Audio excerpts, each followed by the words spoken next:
Bonsoir à tous et bienvenue au 19h de la télévision de Burkina. Un seul titre ce soir, les droits des migrants et les techniques de lutte contre la traite des personnes au Burkina Faso enseignés aux acteurs de l'administration et de la société civile. L'objectif est de les outiller sur la protection des migrants, une formation qui se tient à Fada à l'initiative de l'Organisation internationale des migrations.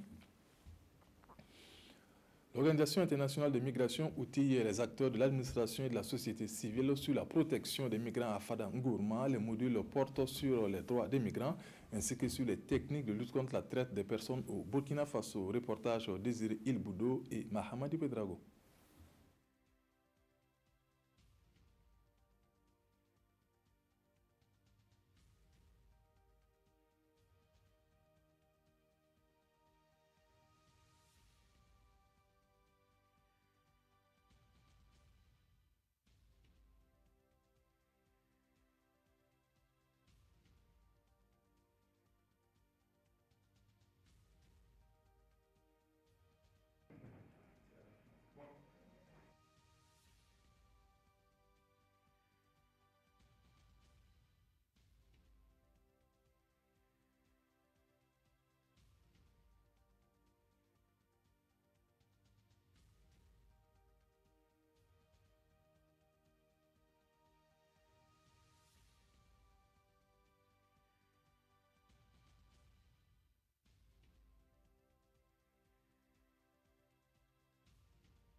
L'Organisation internationale pour les migrations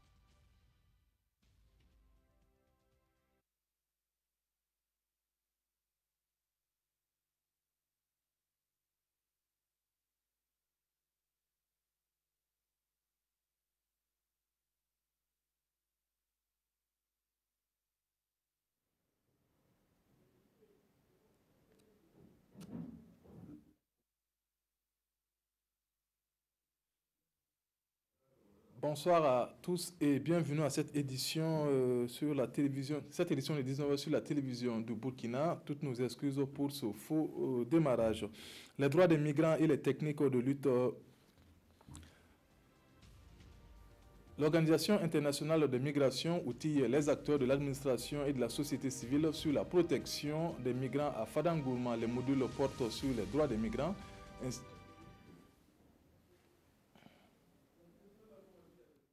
L'Organisation internationale pour les migrations, section du Burkina, affûte ses armes dans la lutte contre le phénomène négatif des migrants vulnérables. Elle tient cet atelier de formation à Fada Ngourma pour sensibiliser et renforcer les capacités techniques de ses acteurs sur la protection des migrants vulnérables au Burkina. Le Burkina est un pays de transit, un pays de départ, mais aussi un pays de retour. Donc, c'est de permettre aux acteurs d'identifier afin d'apporter une assistance adéquate aux différents migrants que nous rencontrons. Pendant 3 jours, ces acteurs impliqués dans la gestion des migrants vulnérables vont se pencher sur les concepts relatifs à la migration et aux stratégies de lutte contre la traite des personnes. Nous allons présenter le cadre juridique de protection des migrants vulnérables. Il y a des groupes qui seront constitués pour permettre donc aux participants de travailler sur des thématiques qui va donc consister à faire la différence entre la traite et le trafic, le processus d'identification des migrants vulnérables, d'établissement d'un référentiel en matière donc de prise en charge des migrants. Nous sommes une région où transitent beaucoup de migrants et face à tous ces flux, il est essentiel que les acteurs chargés de la gestion de ces flux migratoires puissent savoir donc identifier les migrants vulnérables, les prendre en charge. Les bénéficiaires de cette formation devraient à leur tour dupliquer les connaissances acquises au niveau local afin de réduire le risque de migration irrégulière au Burkina. La coordination nationale des syndicats de l'éducation chez le médiateur du Faso, elle est allée remercier l'institution pour son rôle dans le dénouement de la crise qui a secoué le système éducatif. À la suite, ce sont les représentants du lycée technique Sangoulé Lamizana qui ont tenu à traduire leur reconnaissance toujours au médiateur du Faso. La synthèse avec Souleymane Sanou et Nyar Kiteda. 2 audiences à l'ordre du jour chez le médiateur du Faso. La coordination nationale des syndicats de l'éducation est venue traduire sa reconnaissance à Sarah Séré-Sérémé pour sa contribution à la résolution de la crise qui a secoué le système éducatif burkinabé. Comme nous sommes à la fin de notre lutte, nous avons pu obtenir un protocole d'accord et nous sommes venus lui présenter ça pour encore la prendre comme témoin quant à la mise en œuvre du présent protocole d'accord. Voilà, donc c'est juste un passage pour lui dire merci et lui présenter le protocole d'accord. La crise résolue, ce sont les élèves qui sont les plus heureux. Une délégation du lycée technique Sangoulé Lamizana l'a fait savoir au médiateur du Faso. Ces élèves sont venus lui dire merci pour son implication dans la gestion de la crise. On a changé à venir remercier Madame le médiateur du Faso pour ce qu'elle a fait, parce qu'elle était l'un des piliers de la résolution de la crise éducative ici au Burkina Faso. Donc c'est pour cela qu'on s'est déplacé pour venir réellement la montrer qu'on est très très content de ce qu'elle a fait. J'aimerais dire à mes camarades, ce qu'ils doivent réellement éviter, c'est de brûler le drapeau du Burkina Faso. Parce que c'est vrai que d'autres disent que c'est un tissu, mais ce n'est pas simplement un tissu. Ça représente tout le Burkina Faso. Tout le monde respecte le Burkina Faso. On peut gréver, oui, mais de manière pacifique. Nous sommes surtout fiers de cette jeunesse qui a su être responsable dans sa démarche, qui a su venir vers l'institution médiateur du Faso pour pouvoir défendre leurs préoccupations auprès tant des syndicats des enseignants que de l'administration générale.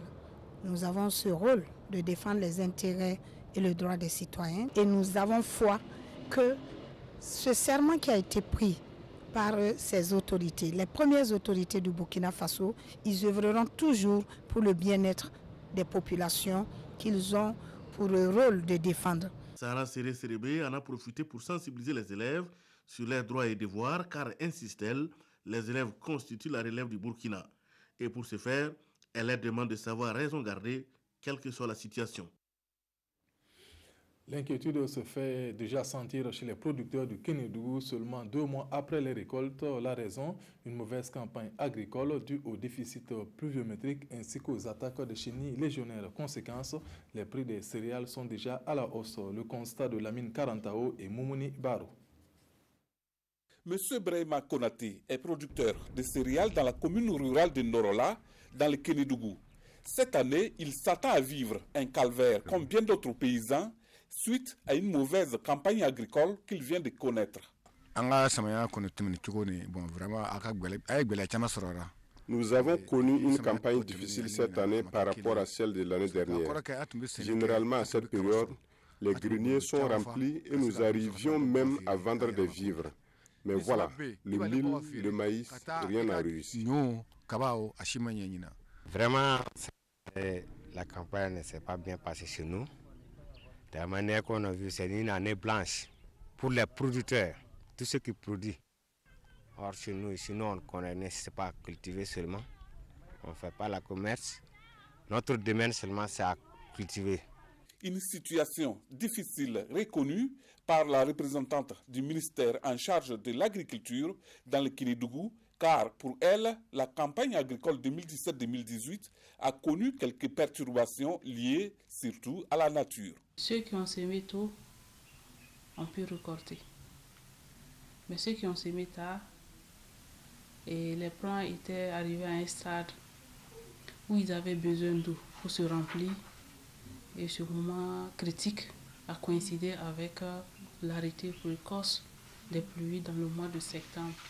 Nous avions constaté que dans le mois de septembre, et du 1er jusqu'au 18, dans certaines localités, il n'y a pas eu de pluie. Alors, il y a eu un autre élément également qui a un peu déstabilisé la production de cette année. C'est l'attaque des chenilles.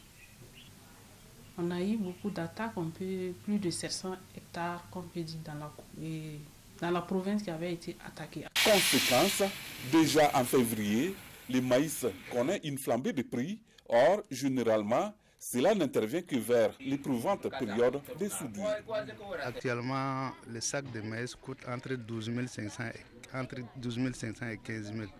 Alors que l'an passé, ça coûtait autour de 9 000, 10 000 comme ça, au même moment. La situation est vraiment compliquée. La situation est déjà compliquée par la moindre petite retenue d'eau dans la commune de Norola pour faciliter la maraîchiculture comme solution palliative. Néanmoins, les habitants ont développé une technique, l'irrigation à travers les puits pour se mettre à l'abri d'une éventuelle disette et de la vie chère. Nous comptons cette année sur la maraîchiculture. Si l'État pouvait construire pour nous un petit barrage, cela pouvait nous aider à combattre l'insécurité alimentaire dans ce genre de situation. Comme cette année c'est difficile, nous nous sommes engagés à faire le jardinage. Nous cultivons la tomate et le maïs au lieu de rester les bras croisés. Qu'à cela ne tienne, la province du Kénédougou reste excédentaire en céréales. Le maïs à lui seul fait 209 013 tonnes produits en 2017 contre 251 840 tonnes en 2016. Pour renforcer donc la sécurité alimentaire dans la zone, il est prévu d'emblaver 250 hectares de riz et 120 hectares de maïs dans la plaine de Banzon. Du sport pour clore cette édition, le championnat féminin de première division a connu sa 7e journée dimanche dernier au stade Wobi de Bobo du Lasso. L'AS Tigresse est venue à bout des Princesses FC par le score de 3-0. Bilidou Bazongo et Rachid Savadogo. L'AS Tigresse termine la phase allée du championnat national féminin de première division en beauté. Face à Princesse FC, les filles de Ben Idrissieli ont fait le nécessaire. La première période est plus ou moins équilibrée entre les deux équipes. Résultat, 0 but partout à la pause. De retour sur la pelouse, les Tigres sont plus déterminés. Les princesses venues de Ouagadougou subissent la furia de les autres. À la 58e minute, Chantal Zongo se détache de la masse. D'un geste parfait, elle ouvre le score pour les Tigres. Un quart d'heure après, soit à la 72e, cette fois, c'est Alibata Sana qui fait la différence et double la mise. AS Tigres 2, Princesse FC 0. Aminata Sanou complète le score à 3 dans le temps additionnel. En tout cas, elles ont marqué, mais je ne suis pas satisfait. L'année passée, on a terminé 7e et cette année, on a fait un effort de rentrer dans la Caridas. Bon, la rencontre était bien. Malheureusement pour nous, à la deuxième mi-temps, les filles ont baissé la main et on a encaissé 3 buts. Donc c'est une défaite. On va tirer aussi des enseignements pour préparer les matchs retour. Pour ne pas en tout cas dégringoler une fin de classement, on va chercher en tout cas. On sait qu'on ne peut pas avoir le championnat, mais bon, en tout cas essayer de remonter au milieu du championnat. C'est désormais la trêve et c'est aussi l'heure pour chacune de ces deux équipes de renforcer leurs capacités afin de faire mieux que la 7e place de la AS Tigresse et la 4e place de Princesse FC de la saison précédente. On s'arrête là pour ce soir. Vous serez en compagnie de Nathalie Kaouré pour le 20h. Je vous retrouve juste après cette édition pour le compte rendu du Conseil des ministres. Bonsoir.